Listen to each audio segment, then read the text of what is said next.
Magandang umaga sa ating lahat. Narito ang ating weather update sa araw na ito, araw ng Lunes, December 16, 2024. Tatlong weather system ang nakakaapekto sa bansa.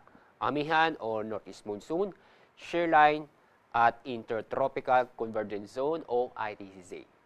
Sa susunod ng tatlong araw, patuloy na makakaapekto ang Northeast Monsoon sa malaking bahagi ng Luzon. Samantalang ang Shear Line, inaasahan na makakaapekto pa rin sa silangang bahagi ng Southern Luzon.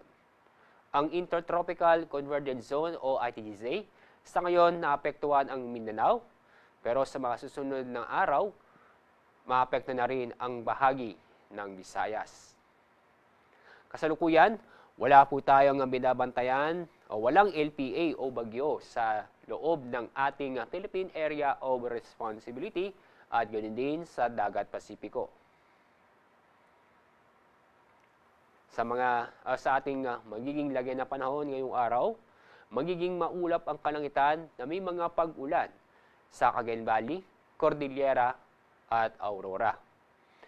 Magiging maulap din ng kalangitan na may kasamang kalat-kalat ng pag-ulan at thunderstorm sa Marinduque, ganoon din sa Quezon at Bicol Region.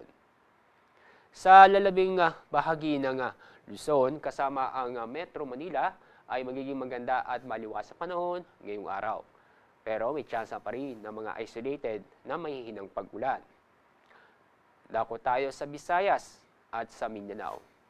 Magiging maulap din ng kalangitan na may mga kalat-kalat na pag-ulan at thunderstorm sa Eastern Visayas, sa Central Visayas, Northern Mindanao, Davao Region, Caraga at Soc-Sargent. Samantala, sa lalabing bahagi po ng Visayas at yun din sa lalabing bahagi ng Mindanao ay magiging maganda at maliwas sa panahon kung saan makakaranas ng bahagyang maulap hanggang sa maulap ang kalangitan.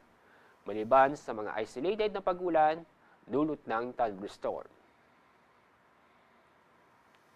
Dahil sa malakas na amihan, inaasahan ngayong araw na matataas na alon sa mga baybaying dagat sa Batanes, Cagayan kasama ang Babuyan Islands, Isabela, Ilocos Norte, Ilocos Sur, La Union at ganoon din sa Pangasinan.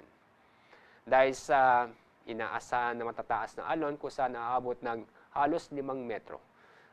Napayuhan ang ating mga kababayan na iwasan pumalawat sa mga lugar nito para sa ating kaligtasan. Ang araw po nga sisikat mamayang 6:14 ng umaga. Ang araw na lulubog mamayang 5:30 ng hapon.